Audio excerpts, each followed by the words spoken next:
Di sebuah peternakan kecil, hiduplah keluarga Itik yang lucu.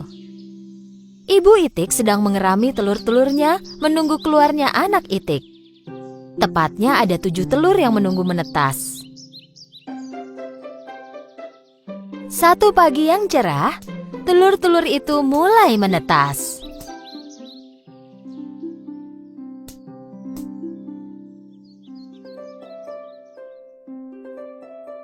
Anak Itik mulai beradaptasi dengan dunia baru. Mereka bersuara dan berjalan mengelilingi Ibu Itik. Namun, telur terakhir masih belum menetas dan Ibu Itik mulai khawatir. Dia pikir mungkin ada yang salah. Dia memutuskan menunggu sebentar lagi. Dan akhirnya, telur ke-7 dan terakhir pun menetas. Dengan kebingungan, anak Itik malang itu mulai melihat berkeliling. Dia tak tahu bahwa Ibu Itik dan saudaranya yang lain lebih kebingungan lagi. Karena Itik ini terlihat unik dan tidak mirip dengan saudara-saudaranya. Badannya lebih lebar dan bulunya berwarna abu-abu dan putih. Anak Itik lain mulai mentertawakannya. Kau anak Itik buruk rupa, kau tak mirip dengan kami. Aku tak mengerti, kenapa kau tak mirip dengan saudara-saudaramu? Buruk Buruk rupa, rupa, buruk rupa, buruk rupa, buruk rupa.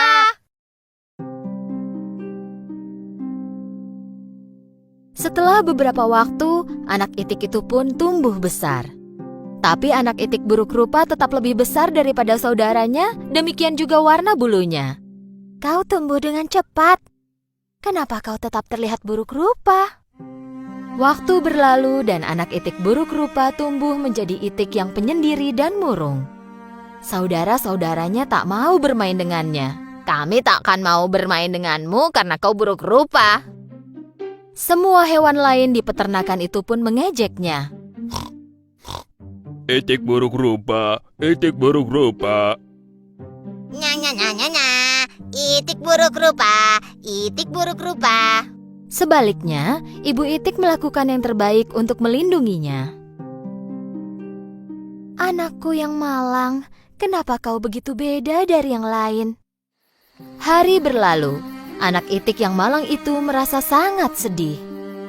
Sepanjang malam dia menangis tanpa suara dan berpikir bahwa tak seorang pun yang menginginkannya.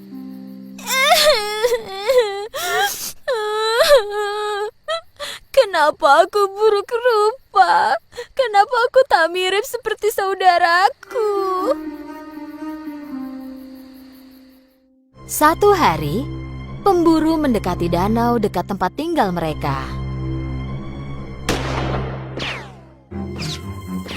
Pemburu mulai berburu Itik yang mereka lihat. Saat Ibu Itik mencari makanan untuk anak-anaknya, dia tertangkap oleh pemburu. Anak Itik buruk rupa tak tahu apa yang terjadi. Dia menunggu ibunya kembali sampai esok paginya.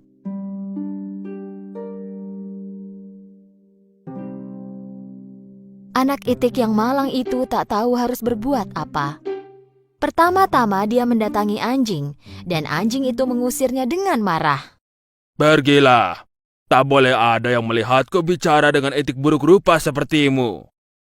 Kemudian Itik buruk rupa mendatangi ayam. Tapi ayam juga mengejeknya. Bahkan aku pun terlihat lebih baik darimu. Bak. Itik buruk rupa sangat sedih. Tak seorang pun menginginkanku di sini. Jika ibuku tak kembali, tak ada alasan lagi untukku tinggal di peternakan ini.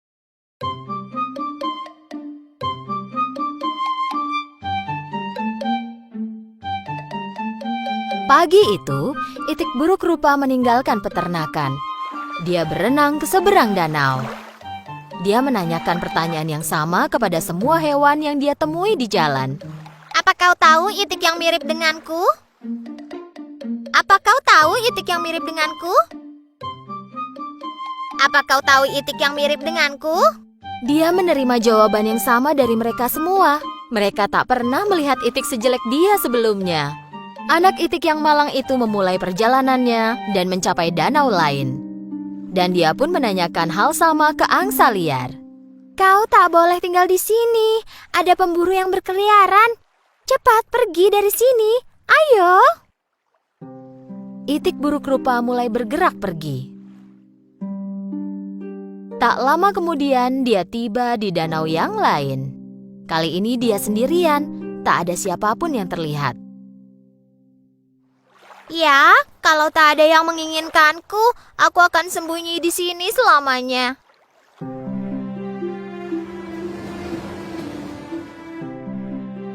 Meskipun sendirian, dia sangat bahagia. Suatu hari, dia melihat sekelompok burung berleher panjang putih bermigrasi ke selatan. Dia melihat mereka dengan kagum. Mereka cantik sekali. Kuharap aku bisa seperti mereka. Musim dingin datang dan salju mulai turun. Itik buruk rupa jatuh cinta dengan pemandangan salju pertamanya. Dia bermain-main sambil ditutupi salju putih. Karena salju yang tebal, itik buruk rupa kesulitan menemukan makanan. Jadi dia pergi mencari makanan. Dia kedinginan dan kelelahan. Sementara itu, dia bertemu seorang petani. Petani merasa iba dan memberikan jaketnya. Kau makhluk malang pasti kedinginan. Aku akan membawamu pulang dan merawatmu sampai besar.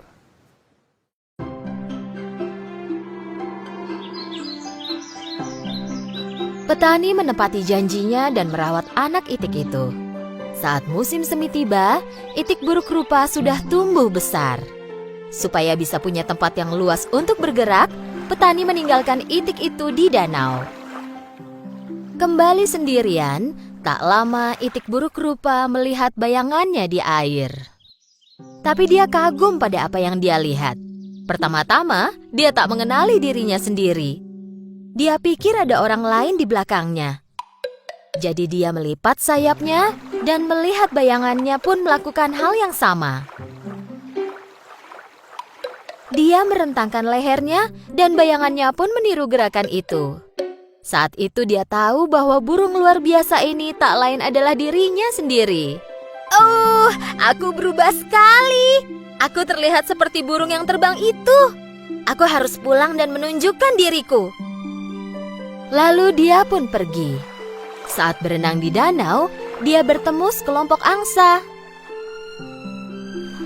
Karena kini dia adalah kawanan mereka, angsa itu mengajaknya ikut. Itik buruk rupa bepergian dengan sukacita bersama angsa. Seorang anak di tepi danau berteriak kepada temannya saat melihat sekelompok angsa. Hei, lihat angsa muda yang ada di belakang. Itu angsa tercantik yang pernah kulihat. Ya, dari awal dia memang adalah seekor angsa. Dia hanya telur malang yang tercampur bersama telur itik.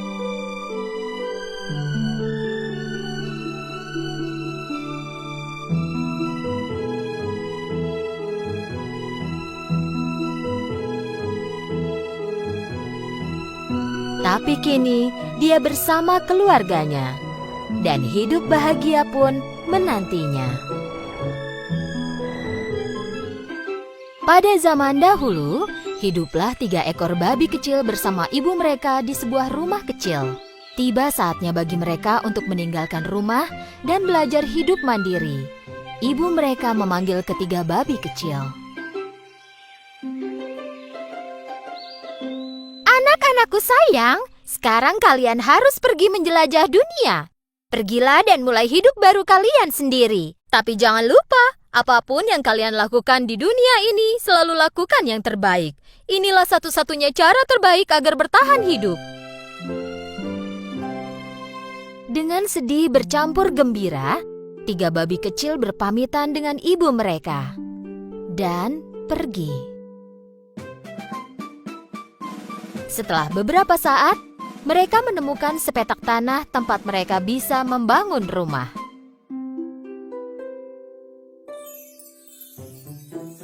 Babi yang bungsu bersikukuh ingin membangun rumahnya dari jerami. Pikirnya itulah cara termudah dan tercepat untuk membangun rumah. Jadi dia punya banyak waktu untuk bermain. Babi yang bungsu menyelesaikan rumahnya dalam sehari. Dia berteriak kepada babi-babi lainnya. "Hei kalian, aku sudah selesai." Babi yang sulung melihat rumah itu. Oke, tapi rumah ini tidak terlihat kokoh sama sekali. Bagaimana kita bisa melindungi diri dari serigala? Babi yang bungsu tidak mempedulikan perkataan kakaknya. "Jangan khawatir, takkan terjadi apa-apa." Oke, jangan bilang aku tak memperingatkanmu ya. Babi yang tengah memutuskan untuk membangun rumahnya dari kayu. Dari ranting-ranting yang dia kumpulkan di hutan, dia memutuskan untuk membangun rumah kecil. Rumahnya selesai dalam 3 hari. Rumah ini sedikit lebih kokoh daripada rumah yang terbuat dari jerami. Babi yang sulung berjalan mendekati babi yang tengah. Adikku sayang, pekerjaanmu bagus sekali, tapi ini tidak terlihat aman. Apa rumah ini akan melindungi kita dari serigala? Babi yang tengah menjawab. Jangan khawatir, rumah ini sangat aman. Oke, jangan bilang aku tak memperingatkanmu ya. Ketika 2 babi kecil lain bersenang-senang di rumah baru mereka, babi yang sulung masih terus bekerja. Karena dia membangun rumahnya dari batu bata dan batu. Babi lainnya berpikir kalau usahanya itu sia-sia. Mereka hanya bermain dan bersantai.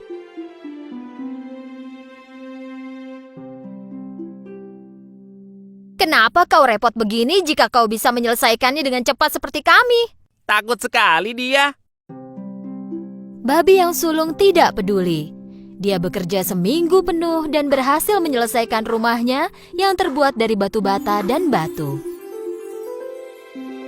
Keesokan harinya, seekor serigala lapar tiba di dekat rumah mereka.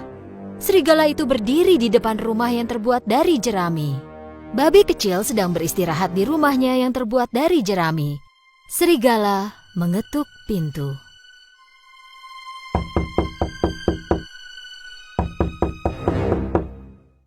Buka pintunya dan biarkan aku masuk. Jika tidak, aku akan meniup rumahmu dan menghancurkannya. "Kau tak bisa menyentuhku, rumahku cukup kokoh." Dan serigala pun menarik nafas dan meniup rumah jerami dan menghancurkannya. Untungnya babi kecil berhasil kabur dan melarikan diri ke rumah kakaknya yang terbuat dari ranting kayu. Babi itu mengetuk pintunya. Ketika babi yang tengah membuka pintu, babi yang bungsu langsung masuk ke dalam. "Cepat, tutup pintunya, serigala bisa masuk ke sini." Jangan khawatir, dia tak akan bisa melakukan apapun pada rumah ini. Tak lama kemudian, serigala datang ke rumah kayu babi kedua dan berteriak. Buka pintunya dan biarkan aku masuk. Jika tidak, aku akan meniup rumahmu dan menghancurkannya. Kau tak bisa menghancurkan rumahku. Dan serigala pun menarik nafas, meniupkan nafasnya, dan menghancurkan rumah kayu itu.